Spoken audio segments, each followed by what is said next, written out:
Hello and welcome to another video on my YouTube channel. My name is Joris, and in this second part of my series about how to evaluate a stock, I'm going to talk about Peter Lynch and his easy formula to see whether or not you can buy a stock. So, as I said in the previous video, and I'm going to mention a lot in the next ones as well, is saving is hard and investing is easy. But picking the right stocks is hard. So if you pick the wrong stocks, you will lose money for sure. And how to pick the right ones, that's where Charlie Munger comes in. And he said you need to understand the company. You need to know whether or not the company has a moat. You have to like, trust, and believe in the management. As I said earlier in the previous video, that's not easy for us. And do you like the price? So about the price, I'm making this video series. So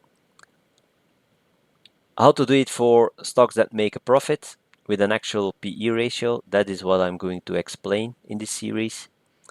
But as I said, you need to be careful for pitfalls with this simplification that I gave, and you need to apply a margin of safety. And then comes along Peter Lynch. So who is he? Well, he was the manager of the Magellan Fund that averaged 29.9% of annual return between 1977 and 1990. So it was a good period on the stock market, but not that good.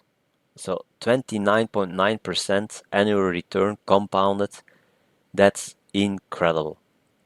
And he's a value investor just like Benjamin Graham and Warren Buffett and Charlie Munger. And he wrote some great books. So if you're looking for great literature to read, you can read One Up on Wall Street from 1989.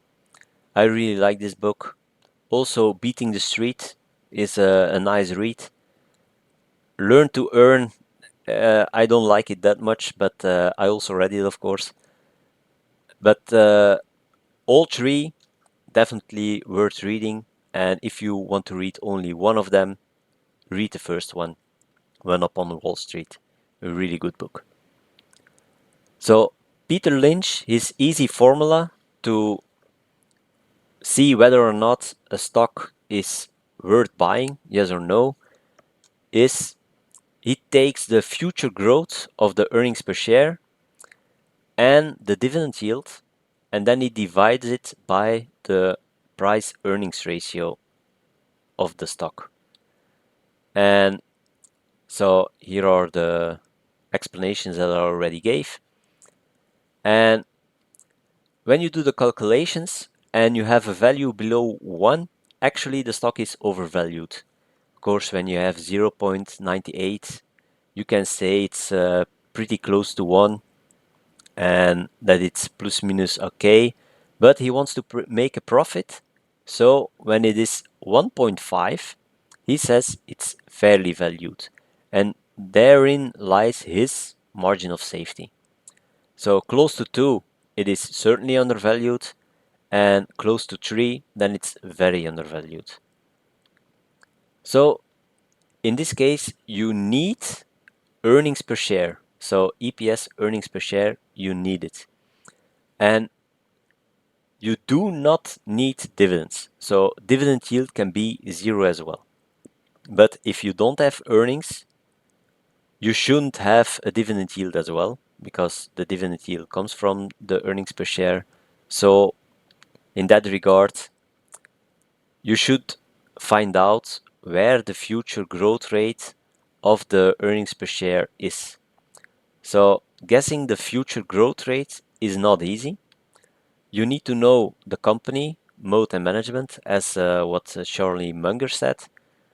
And then you have to make an estimate, and you can go a lot of different ways. You have the sales growth rate, you have the earnings growth rate, you have the earnings per share growth rate, and that's not actually always the same as the earnings growth rate, because when the company creates shares, then of course the earnings growth, the earnings divided by a larger amount of shares will drop the earnings per share. And if there is a buyback, then the number of stocks is reducing. So with the same amount of earnings, the earnings per share will go up. So the earnings per share growth rate isn't completely the same as the earnings growth rate. And then you also have the free cash flow growth rate. And this one is then important to do the discounted free cash flow evaluation, which I'm not going to talk about because I think that is a really tricky method to evaluate the stock. You also have to take into account the debt and the cash of the company there. So you already need to know a bit about the accounting ways and how to read actually into the annual reports. But probably I will talk about that a couple of months into the future, but not right now. And if you take the average one of all the estimates that you made, or just one, it's up to you. And if you know the company, you know which is the best one that you should take. Even you can even take another growth rate that you even like more for the company. So it's all up to you. And you can also go to Yahoo Finance. So if you look at here, I put ABB up, and you will know at the end of the series why I put ABB here. So you can go to the analysis page, and there when you go down, you have the earnings estimate, but it's not up to date here, of course, because ABB isn't that interesting for Yahoo, but we are already 2024 and they are still talking about 2022 and 2023. But here you see the growth estimates for the next 5 years, and that's 6.59%. And you can take that one or say, okay, I'm taking a margin of safety on this one already of 10% so that you don't have to go that high in safety of margin for your next calculations. The thing is, you also don't know about what they say, what is going to grow with 6.59%. But it's one way to get a number for a growth percentage for a firm. So you can also go to MSFT, Microsoft. When you go there and you do the same thing, so you go to analysis, there the numbers will be up to date as you see, and there you see the growth estimates for the next 5 years, 16.24%. That's what I like to see, 15% or higher. So next 5 years, 16.24%. That's quite nice. And yeah, there are more. Normally they should say how much analysts there are. So there are 33 analysts in the current year. There were 47 analysts that gave their opinion. So in this case, you have a high probability that this number is pretty correct. So that's just to give you an idea. And then the future growth rate, of course, it is never certain. So always be careful. Taking your best guess is okay, but always use a margin of safety. So minimum 10%, maximum 30%. And then if you look at it this way, the formula of Peter Lynch, you can say that the dividend comes from the earnings per share, and preferably with a good payout ratio. So around 30%. You know, my level is 60%. It can only be higher for certain kinds of stocks, so like REITs or yeah, real estate funds.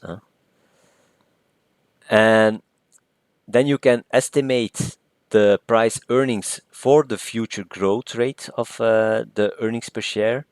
And then you can say that you can make it more easy and say that you can divide the future price to earnings ratio that you calculated divided by the current price earnings ratio, gives you an indication whether or not you can buy the stock right now, yes or no. And then it is below 1, it's overvalued. When it's above 1, it's fairly valued. When it's above 1.25%, 1.25, then it's a 20% margin of safety and it's undervalued. And in this regard, I would say you can start buying, but if you are buying right now, you are hardly going to find stocks that are trading below 20% their fair value, and even 40% with 1.66, then it's very undervalued. And I can say right now on the Swiss stock market, there is not one stock that you can buy with a 40% margin of safety. With a 20% margin of safety, there is maybe one, but it depends, of course, on your predictions. So, of the 210 stocks that are trading on the SIX stock market here in Switzerland, I think only one is buyable with a 20% margin of safety. So, yeah, it's not easy right now on the stock market with the things being overvaluating. But there are a lot of stocks trading at fair value. So, you should know about that. And how to estimate the future price earnings of a stock? Well, that is what I'm going to explain to you in the next video. And with that being said, I thank you for watching this video. Please consider subscribing to my YouTube channel. Hit that like button as well. It helps out the channel enormously. And see you on the next one. Bye.